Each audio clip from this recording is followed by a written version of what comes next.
And that's really what functional aging training is all about is, hey, if we're going to live really, really well into our 80s, 90s, even hundreds, then we got to be functional. And so that's what we're about, empowering trainers to continue to help thousands of clients all around the world do this aging thing better than we've ever done it before.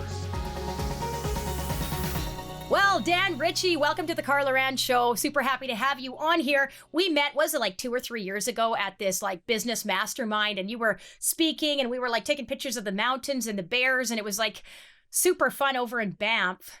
What have you been doing since then, Dan? Yeah, that was super fun. That was a great time. That was 2019, and Yeah. we wanted to have an event in Banff again. Of course, COVID hasn't allowed us to do any of that. So yeah, since then I've just been continuing to grow the Functional Agent Institute and educate fitness trainers around the world.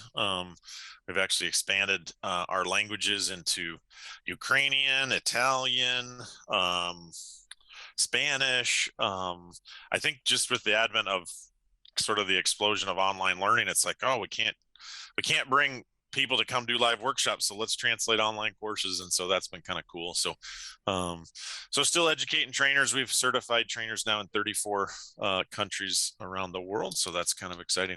Wow. And I totally love what you're doing, Dan, because I think a lot of times, especially as people age, they're kind of like, oh, that fitness stuff, that's for the young people. And I'm thinking, no. You have it completely backwards. The young people can get away with, going and playing basketball, not even training. It's the older Yep. people that really Yeah. need to stay fit so that they can live independently longer, so that they can feel good, all of that kind of stuff. So I totally love what you're doing, Dan. Can you give us a little bit of an idea? Okay, what does it look like? What is the Functional Aging Institute? And then we'll get into a little bit more about you. Yeah, sure. I mean, it really is. We fully believe the mature market needs fitness, right? And the mature market is really tough to define, right? Because if you say in your 50s, somebody's like, wait, are you saying I'm old in my 50s? And in your 60s, in your 70s?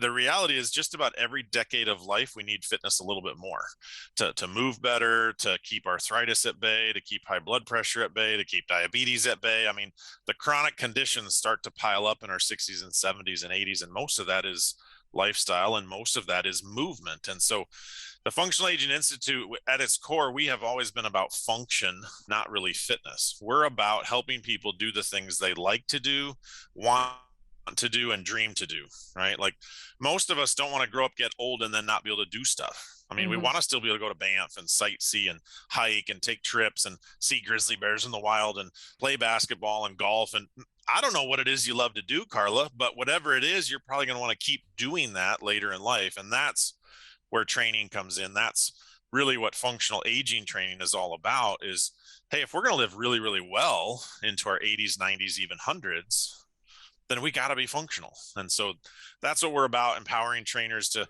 continue to help thousands of clients all around the world do this aging thing better than we've ever done it before.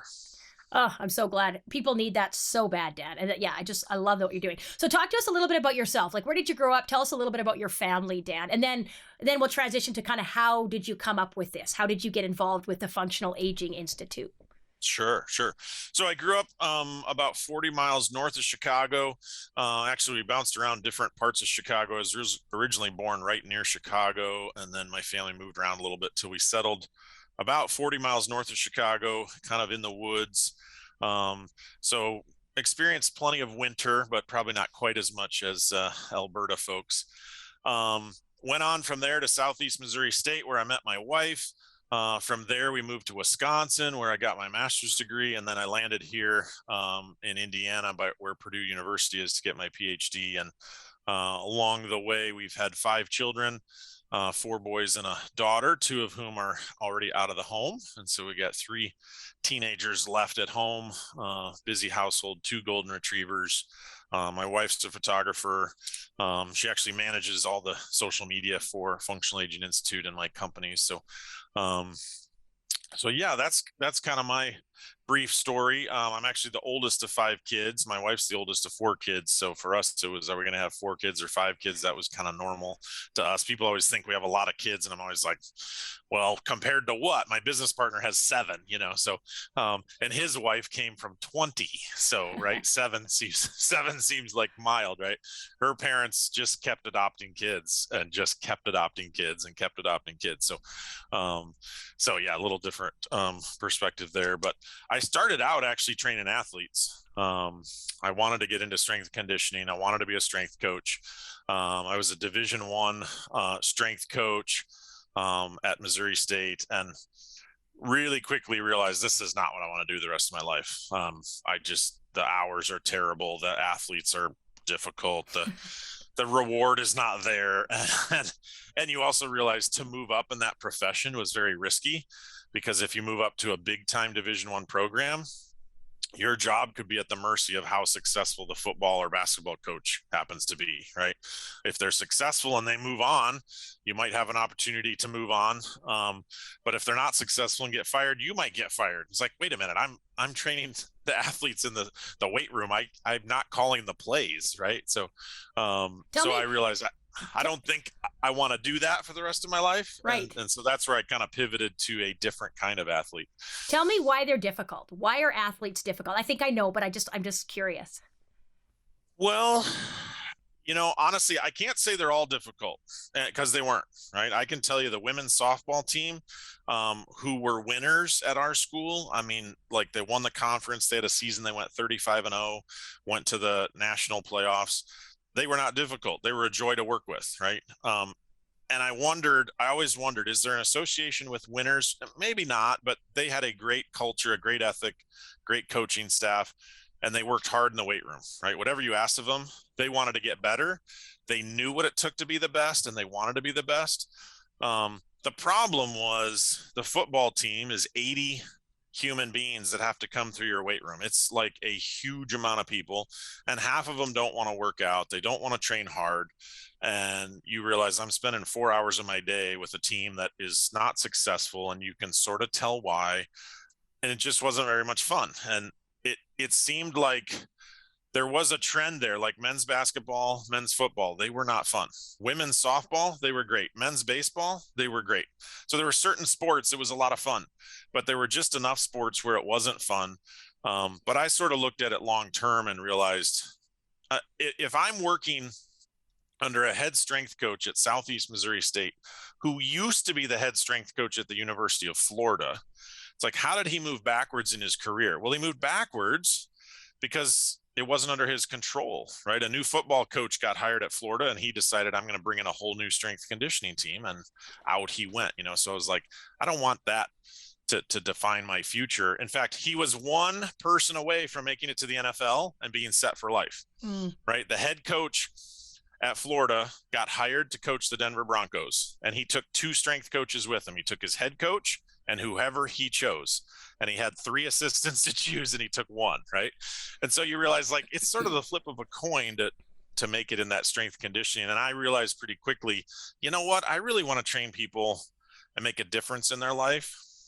And if over half the athletes coming in don't care why I'm there, or they've read something better in the latest Muscle and Fitness magazine, it's like, I want to go train people and athletes that I can really make a difference. And so when I started my master's degree in Wisconsin, I realized people in their 40s and 50s and 60s that still want to downhill ski and water ski and hike and play tennis and play softball and golf, I can really help them in a dramatic way. I mean, I had a 72-year-old golfer come to me in 2000. I mean, this is 22 years ago now. And he's like, I can't tie my own shoes, let alone get a ball out of the hole when I make a birdie putt. This is ridiculous. Can you help me? Right. And I was like, I'm pretty sure I can help you. And in 4 weeks, he comes in and he's like, hey, Dan, check out my shoes. And I was like, still to this day, Carla, it's the funniest thing a guy in his 70s has ever said to me, right? I'm like, check out his shoes. What? I look down, he's got like new Nikes laced up and tied, right? And he hadn't worn shoes like that ever to come in and work out. He was wearing like Velcro shoes, like kind of stereotypical old man shoes, right? By the time I look back up, he's got like tears in his eyes, and now here I am at 24 years old, like, wow, this is super cool. Now I'm crying, right? It's like, Mm-hmm. I helped a guy tie his shoes, right? Seems trivial, but for him, it was gigantic. Yeah, I agree. I'm kind of the same, Dan. Like I love working with all kinds of people and I like variety for sure, but I do really like working with the real beginners or the people that are a little bit older, where it's like if you can get them to lose that weight or if you can get them to get a little more strength in their back, all of a sudden they don't have back pain. They're able to do all the things that they want to do. They can work better. Like it's functional fitness. And so Functional Aging Institute makes so much sense to me because I'm all about let's train you to live your life in the best possible way without injury and in the like for longevity, sustainability, all that kind of stuff. So how did you, Dan, move from, this fitness training stuff into like how did you get from fitness to Functional Aging Institute? What did that look like, that whole process? Yeah. So as I was getting my master's in Wisconsin, I realized this is like, 2000, 2001.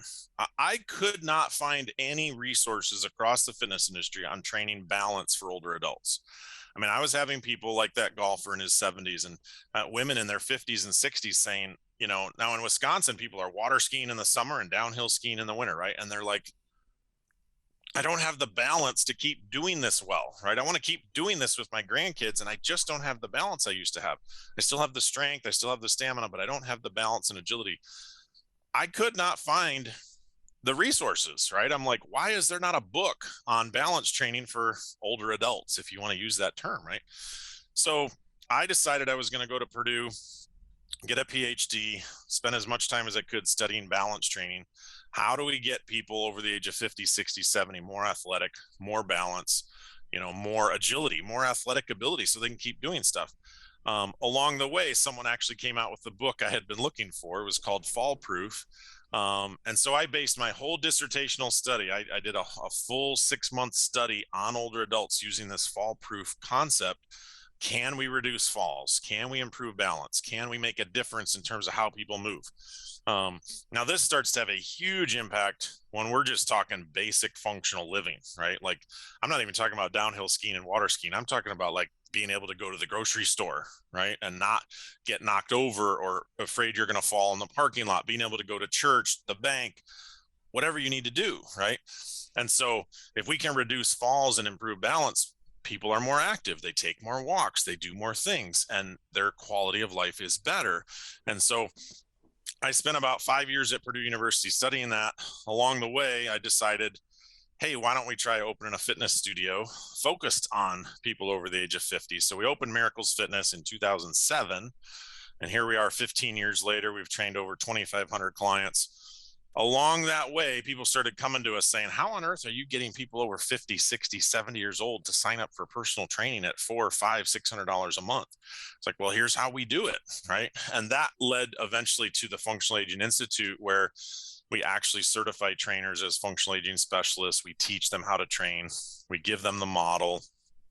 There really wasn't a model when we started training in 2007. We were just kind of making it up based on what we knew sort of worked. Like, we need a little bit of strength, we need a little bit of balance, we need a little bit of mobility work, we need a little bit of power training, we need a little bit of sort of neuromuscular coordination movement, right? And we knew if we put all these things together, that recipe led to improved functional movement. And so now we have a whole system and theoretical model based on hundreds of research studies and thousands of clients. So that's kind of the history of it. The Functional Aging Institute's been around since 2014, but our fitness studio has actually been around since 2007.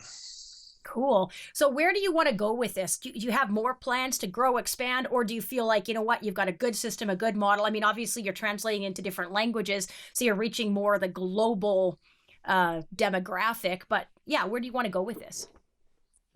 Yeah, well, our initial goal all along has been to educate and certify 10,000 trainers.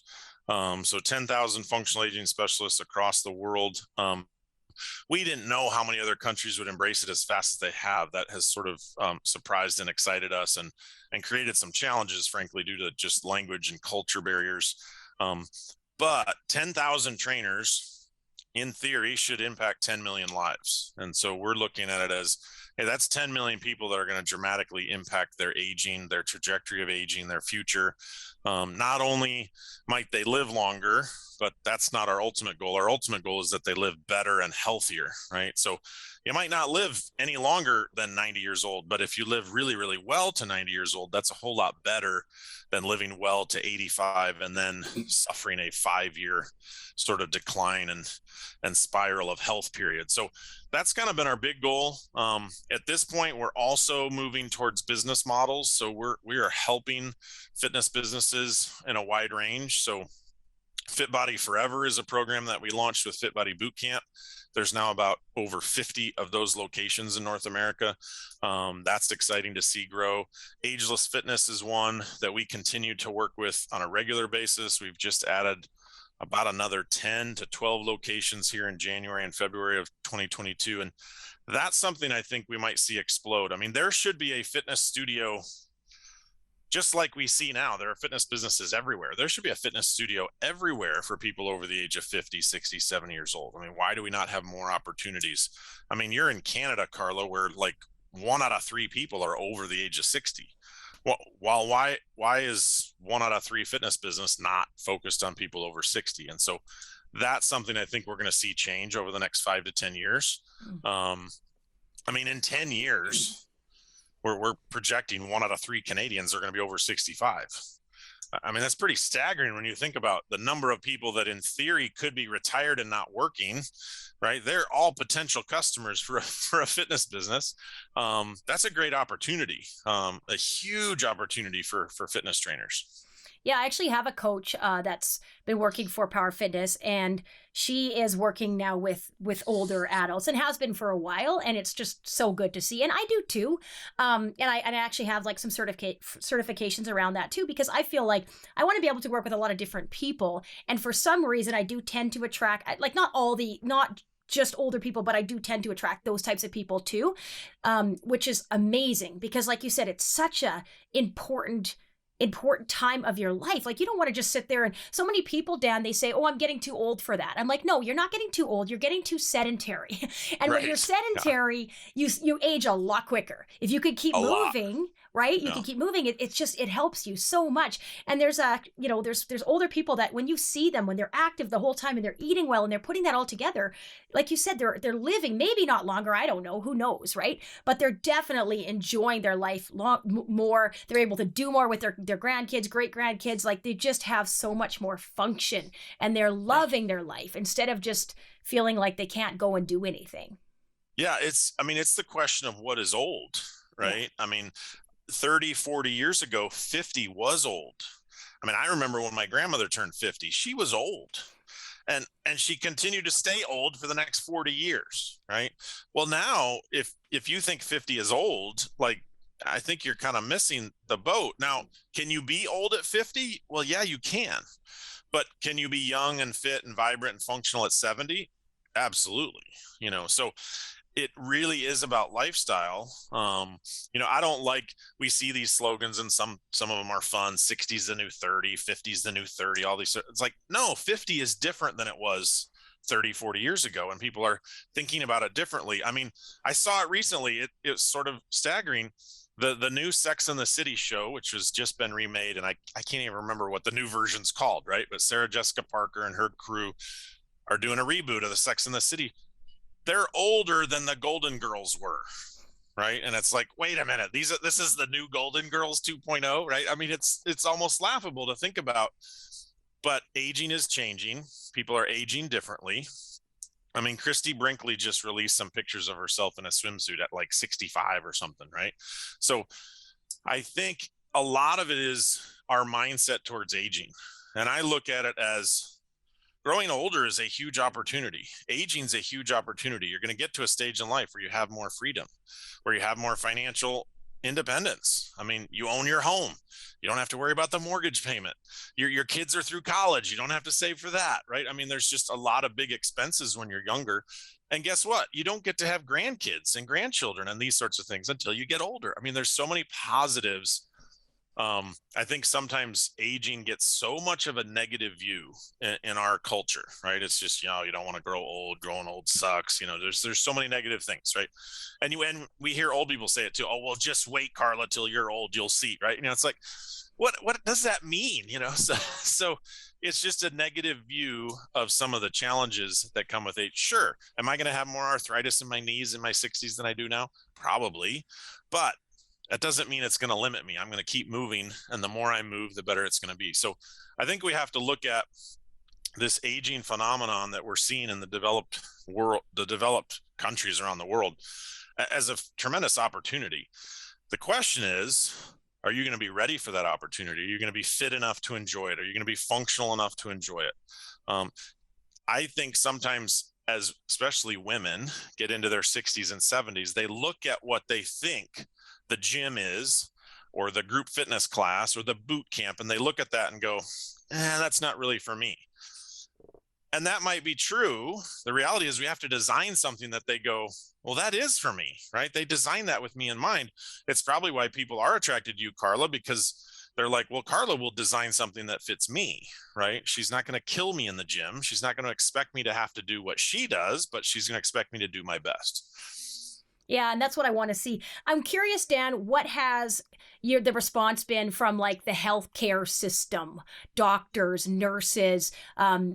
What is that? Their been response been to this Functional Aging Institute? Because I see it as preventative healthcare.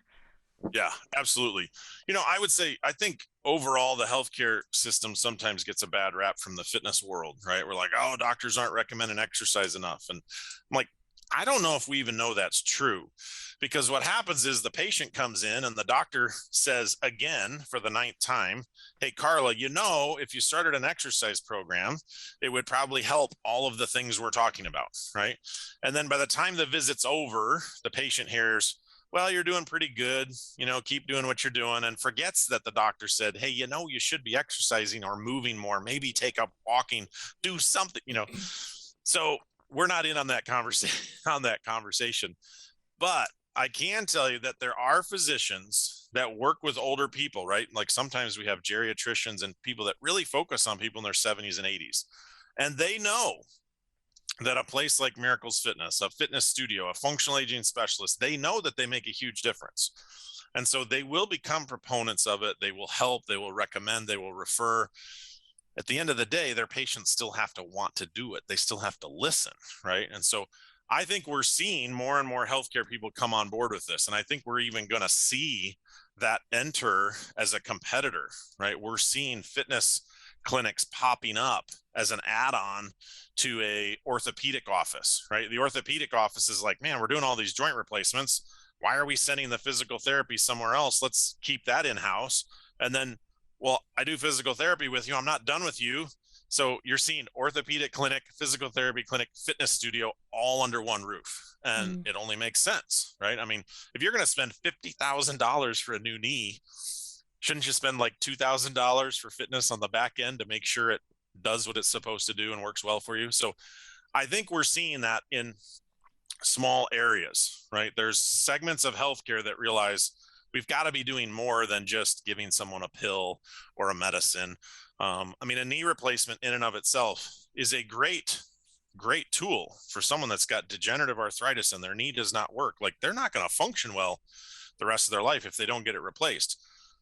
But that is not a cure. We still have to re-strengthen the muscles and retrain the neuromuscular system, coordination, so that component of fitness with medicine, I think, is huge. And I think we're going to see more and more of that. Cancer is a big one, right? You go through cancer treatment. I don't care how fit, healthy, and strong you are. Cancer treatment is designed to just wipe you out, right? Because we're trying to kill the cancer without killing you. But the byproduct is you come out way weaker, right? All of a sudden you're like, what happened? I've lost muscle density, bone density. I mean, I've lost my energy. I feel terrible. Well, fitness is critical in that component, and having cancer exercise specialists is critical. So I think we're going to see more and more healthcare crossover into fitness. The whole medical fitness model is a growing trend. We're seeing hospitals add fitness centers, wellness centers. There's a hospital not far from me. In fact, Debbie's on our board. I mean, she's the manager and director of a fitness center that's like 100,000 square feet from Mm. this huge hospital complex. I mean, that serves over 100,000 people in their community. Well, they realized we've got to be directing people to cardiac rehab programs, physical therapy programs, fitness programs, pool programs, swimming so they wound up building the entire community health system. So yeah, I think there's a huge opportunity there. And I think we're going to continue to see that grow over time. There's there's health insurance dollars there, but there's also for cash profit dollars there, right? I mean, the orthopedic surgeon is going to make 50 grand doing the knee surgery, but there's big profit on the physical therapy side of that, the fitness side of that. And that just is a long-term sort of patient care. Yeah, thanks for sharing that. So what do you think, Dan, is what are we still missing? What message do we need to get out to our communities, particularly our older adults, our mature adults, whatever you want to call them? What do we need to be doing a better job of, maybe as fitness professionals? What would you say? Well, I think there's two things. I think one is that aging is a tremendous opportunity. And I think for too long we've viewed aging as just a purely negative thing, right? To grow old is to be sick. To grow old is to be frail. To grow old is to be weak. Fill in the blank, right? To grow old is your brain isn't as fast or as sharp. You're going to lose your memory. I mean, there's just a long list of negative things we tend to think. The reality is most of that is not normal aging or healthy aging, right? It's either a process of disease or poor lifestyle. And so really, I think what we need to communicate is the choice of how you age is really up to you. And so if you want to live a really robust, independent, healthy, vital, functional, productive, purposeful life in your 70s, 80s, and beyond, that choice really is up to you. And your functional ability is a direct correlation to how much fitness, movement, physical activity, exercise. I don't really care what word you use. I know sometimes people are scared of the exercise word, but like, you got to be doing a little bit of strength training. Do you have to be doing a lot? No, but you have to be doing a little. You got to be doing a little bit of power training. You got to be doing a little bit of balance training. You got to be doing a little bit of brain fitness training. You got to be doing a little bit of stamina and cardio. Do you have to be able to run a 5K? Probably not, but you got to be able to walk a couple miles. You got to be able to take a hike with the grandkids. So what do you have to be able to do to really enjoy your 80s and be purposeful and productive? Then your fitness, your exercise should be based on that, right? And I think too many people just accept this notion of, well, I'm 75. What do you expect from me? I expect you to be able to do anything you want to do and more, right? I expect you to be able to go hiking with the grandkids. I expect you to be able to play golf and play softball and downhill ski and do whatever it is you enjoy doing, right? And so I don't expect you to use your age as an excuse. And, I like to share my grandmother's a great role model and example for this. At the age of 80, she decided to go to Pakistan to teach English as a second language to Afghan refugee women who were fleeing Afghanistan to their neighboring country. And their best hope was to learn English. She's 80 years old, right? Going to another country. And she did it for like 2 or 3 years. I mean, she could have just settled for being a grandmother, right? And like just chilled out and taken it easy. But she's like, no, I've got the physical ability, the strength, the wherewithal, the energy, the passion. I want to go help people. Well, she wouldn't have been considering that if she wasn't energetic, vibrant, functional, totally independent, right? Like no one ever thought, I mean, you never for a second would have thought, oh, somebody might bump into her and knock her down in the marketplace and hurt her, right? In fact, you thought the opposite. The likelihood was she was going to bowl someone over and, knock them down. So then the question for you and your listener is, what opportunities are coming 10, 20 years from now in your 70s and 80s that you're not even aware of? Are you going to be ready for them? You're going to be functionally able for them? You're going to have the energy, the stamina, the physical ability? Because we don't know what's ahead, right? We don't know what opportunities could still come our way. So I think that's something that continues to drive me as I try to help people realize like your life is only just beginning at the age of 60. right? I mean, you got another 30 years to write. What's the story going to look like? Well, it's going to look vastly different if you're functionally able and completely independent. I love that. And the idea of just like leveling up, like I always think like the idea like, oh yeah, like I peaked in my 20s or I was at my, I had my game going on in 30s, but then it kind of went Right. downhill. Right. Somebody in their 40s was like, yeah, I'm getting too old for that kind of stuff. I'm like, buddy, no, you're just too sedentary, right? That's Yeah, it. exactly. Now, there is, Exactly. like you said, there is things like I'm not going to deny that aging isn't a thing and that it doesn't Right. affect you. Of course it does. And that's why Right. your fitness programs and stuff might look a little different than they did in your 20s, for sure. However, it doesn't mean that you have to just sit there and coast until you die from 65 till 85 or however long you live, right? I know I remember Yeah. I asked my grandma this and she was I think in her 80s or 90s at the time, and I said, Grandma, what was the best years of your life? She's like, they're still ahead. They're still ahead, Carla. This is my Yeah. best year, and I'm like, Yeah. that is so good.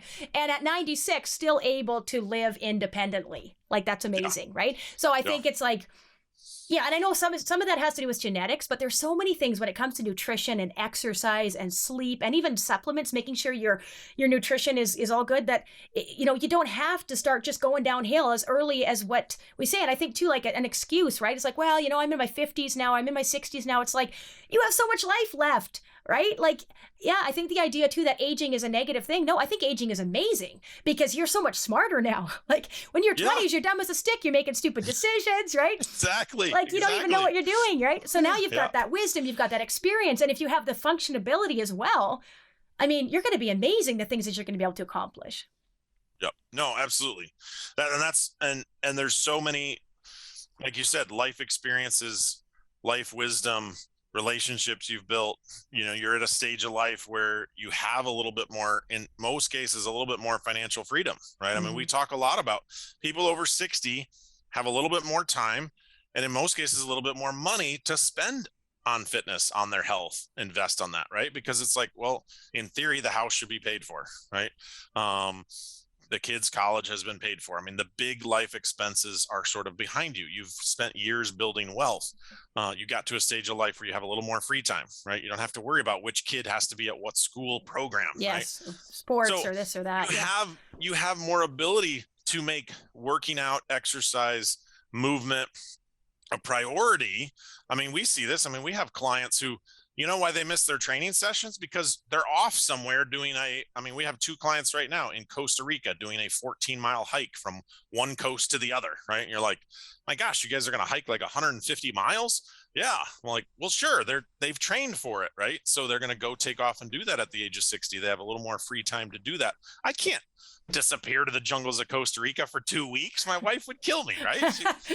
And the two of us can't go do it as much as we might like to because we got 3 teenagers in school, so that's an opportunity that comes with age, right?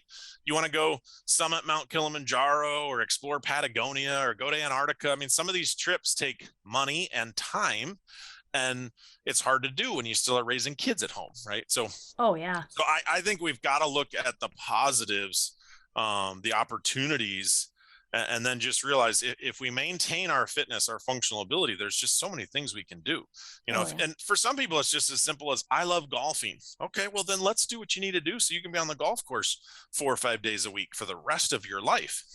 Yeah, I think people, they underestimate how amazing fitness is physically, mentally, emotionally, like the whole bit. It just makes such an impact. And you and I know that, but a lot of people, they maybe don't get that, right? So Dan, I want to wrap this up pretty soon, but is there anything else that you would like to talk about or things that we should be talking about that maybe we haven't touched on yet? Or do you feel like we've kind of covered the big rocks here? Well, I think a couple of the key elements I always tell people is you've got to have a diversity to your fitness the older you get. And so I think in our 20s and 30s, we can get away with our fitness program being sort of very singular in nature, right? Like I play a lot of basketball, right? In my 30s, I played a ton of basketball. In fact, there was a time I was playing 1 hour to 2 hours a day, 5 days a week, right? And I absolutely loved it. And it was great for my cardiovascular and anaerobic fitness and balance and agility. Probably wasn't great for my strength, but I did enough strength training outside of that, right? But I think as we get older, we have to be more diverse in what we do, right? So if you play basketball, great. That's a great option. If you play golf, that's great, but sometimes people think, oh, well, I golf, so I'm doing enough. Or I walk. I hear this one a lot. Oh, well, I walk, so I'm good. You're not good. That's not enough. Keep walking, don't stop, but that's not enough. You've got to be doing a little bit of strength training, a little bit of power training. Got to get some flexibility and mobility in there. You got to be training your balance and agility. That starts to slip as we get older. And there's a lot of reasons for that. Our sense of touch isn't as good. Our vision isn't as good. Our vestibular system isn't as good. Our center of gravity control isn't as good.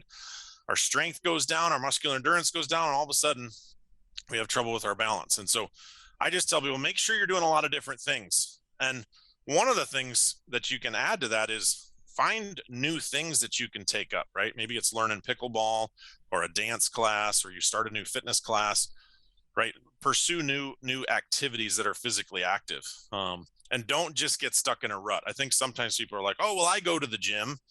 And then I'm like, yeah, but what are you really doing at the gym? And then you find out all they're doing is cardio, right? They're walking on the treadmill or riding the stationary bike. That's not enough. You got to be more diverse. Start thinking about all the things you need to do, like to do, and want to do in life, and how diverse they are to some degree. Like even picking stuff up off the floor, getting the TV remote out from under the couch. Like you got to get down on the floor. You got to carry groceries in. All these different things require different functional tasks. So add some diversity, add some spice to your physical activity.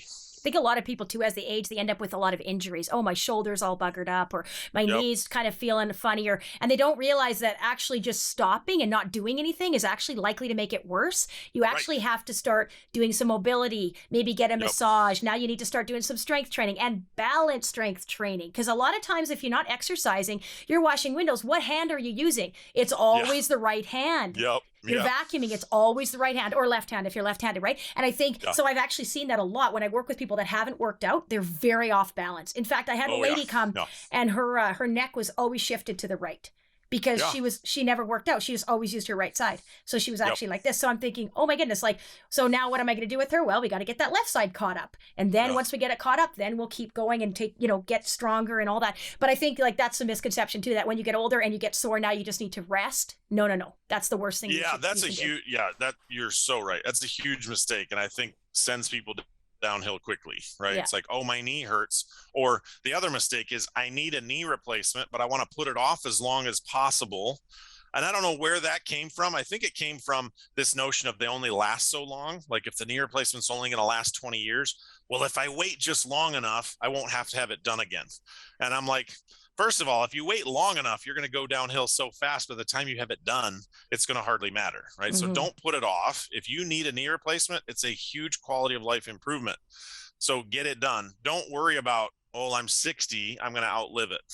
If you have to have it done again at 80, then do it again, right? So, sometimes we put things off, or we put it off, like, and we think, well, if I just take it easy, like, no, that's not a good strategy. It's a good strategy to go downhill fast. Right? You're going to lose strength. You're going to lose muscle mass. You're going to lose bone density, all of it. So resting or sitting is not a good formula. If something is hurting, you need to get that addressed. You need to see a professional. You got to get that solved, because if you're limiting your movement, you're declining already, whether you realize it or not. If you're starting to say, well, I'm going to take less walks or hikes or bike rides or whatever because my knee or my hip hurts, you need to get that addressed right away.